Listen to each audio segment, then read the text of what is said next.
Halo guys, welcome back to my channel.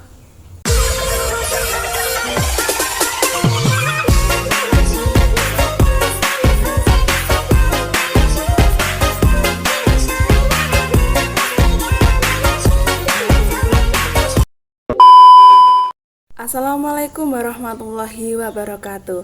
Saya Anis Ramadhani dengan NIM 211220003. Saya akan sedikit menjelaskan mengenai perbedaan perangkat pembelajaran di setiap tingkatan atau di setiap fase yang meliputi yang pertama, perbedaan kurikulum, perbedaan modul ajar, dan perbedaan penilaian, terutama pada pembelajaran bahasa Indonesia.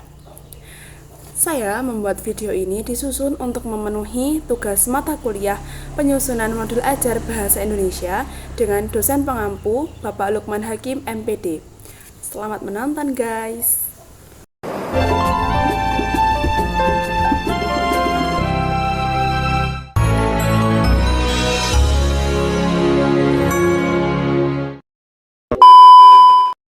Sebelum kita lebih lanjut membahas pengertian perbedaan perangkat pembelajaran tadi, mari kita lihat bersama-sama dasar hukumnya dulu ya teman-teman.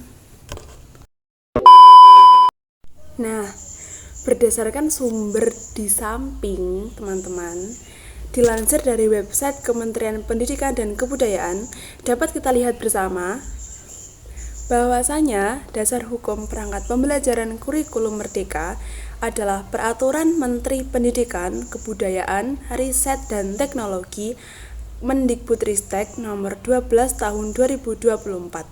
Peraturan ini mengatur tentang penerapan kurikulum merdeka untuk jenjang pendidikan anak usia dini atau PAUD, pendidikan dasar dan juga pendidikan menengah.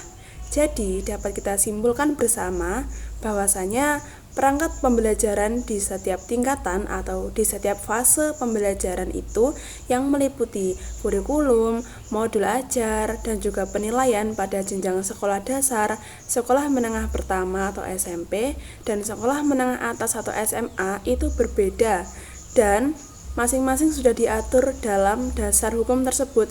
Jadi, kita sebagai tenaga pendidik harus mengikuti aturan yang sudah ditetapkan oleh pemerintah. Dan selanjutnya, saya akan menjelaskan bagaimana sih perbedaan kurikulum, perbedaan modul ajar, dan juga perbedaan penilaian pada setiap tingkatan atau setiap fase dalam pembelajaran, terutama dalam pembelajaran bahasa Indonesia. Tonton terus ya, teman-teman.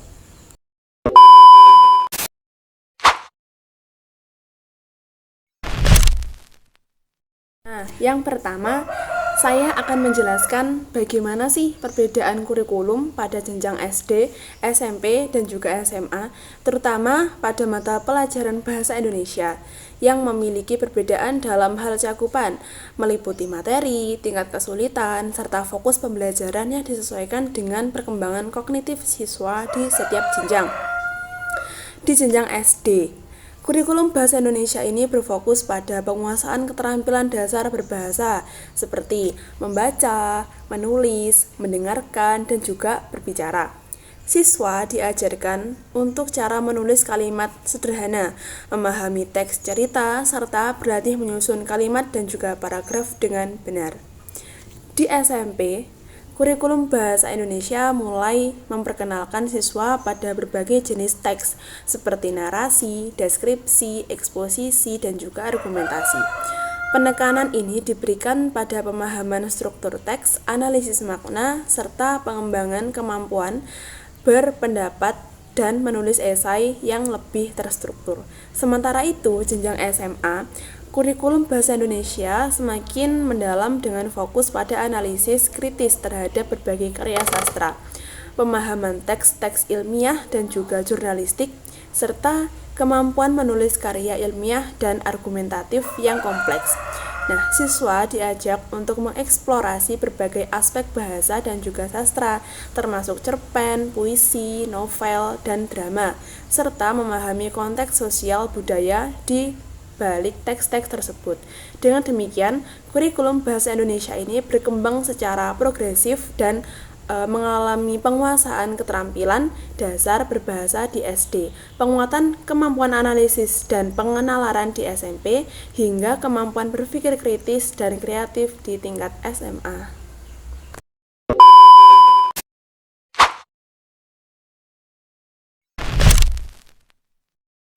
Kemudian yang kedua, perbedaan modul ajar mata pelajaran Bahasa Indonesia pada jenjang SD, SMP, dan juga SMA ini memiliki perbedaan yang signifikan dalam hal konten, metode pengarahan, dan juga pendekatan yang sesuai dengan perkembangan kognitif siswa. Di jenjang SD, siswa ini lebih berfokus pada pengenalan dasar-dasar berbahasa seperti membaca, menulis, mendengarkan, dan juga berbicara. Materinya ini disusun dengan cara yang menarik dan juga sederhana, menggunakan banyak gambar dan cerita pendek untuk membangun minat siswa. Aktivitasnya seperti membaca cerita, mengidentifikasi kata, menulis kalimat sederhana, serta berlatih mendengarkan cerita. Ini sering digunakan untuk membangun fondasi keterampilan berbahasa. Kemudian di jenjang SMP, modul ajar ini mulai memperkenalkan berbagai jenis teks seperti narasi, deskripsi, eksposisi, dan argumentasi. Fokusnya adalah mengasah kemampuan siswa dalam memahami struktur teks, menganalisis isi, serta menyusun teks yang lebih kompleks. Aktivitas pembelajaran juga lebih banyak menggunakan analisis teks, menggunakan diskusi, dan juga penulisan esai yang pendek untuk mengembangkan kemampuan berpikir kritis dan juga keterampilan berargumentasi. Sementara itu, pada jenjang SMA, modul ajar Bahasa Indonesia diarahkan untuk meningkatkan kemampuan analisis kritis dan juga kreatif siswa. Materinya juga mencakup analisis teks sastra seperti puisi, cerpen, dan novel, serta teks non-sastra seperti artikel ilmiah dan juga jurnalistik. Pendekatan pembelajaran lebih banyak menggunakan metode diskusi, kritis, penulisan presentasi yang menuntut siswa agar lebih berpikir kritis secara mendalam dan juga mengaplikasikan pemahaman mereka dalam konteks yang lebih luas. Nah, dengan demikian, modul ajar Bahasa Indonesia di setiap jenjang ini dirancang untuk mendukung perkembangan keterampilan bahasa yang sesuai dengan usia dan juga tingkat intelektual siswa.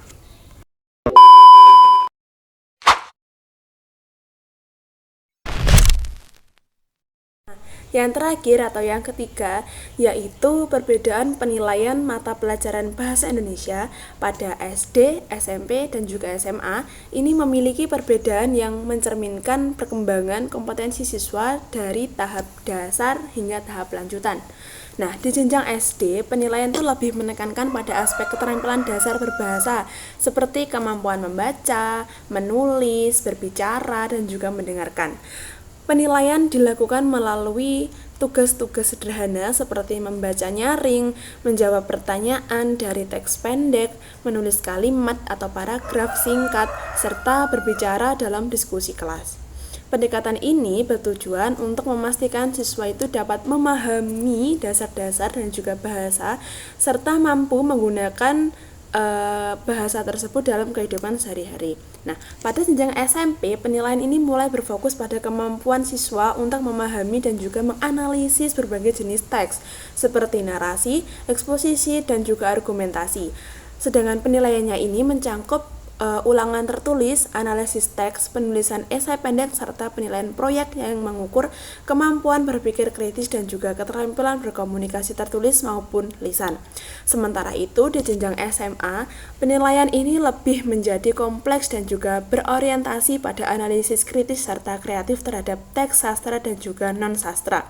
Siswa dinilai melalui berbagai tugas seperti penulisan esai ilmiah, analisis karya sastra, presentasi proyek, dan juga diskusi mendalam. Penilaian di SMA ini juga sering melibatkan karya tulis yang lebih panjang seperti makalah untuk mengukur kemampuan siswa dalam menyusun argumen yang logis, koheren, dan juga mendalam. Dengan demikian, penilaian Bahasa Indonesia itu di setiap jenjang dirancang untuk mengembangkan keterampilan berbahasa siswa secara bertahap dari penugasan dasar hingga kemampuan analisis yang lebih kompleks dan juga lebih kritis. Nah, itulah tadi teman-teman sedikit penjelasan dari saya Mengenai perbedaan kurikulum, modul ajar, dan juga penilaian pada jenjang SD, SMP, dan juga SMA.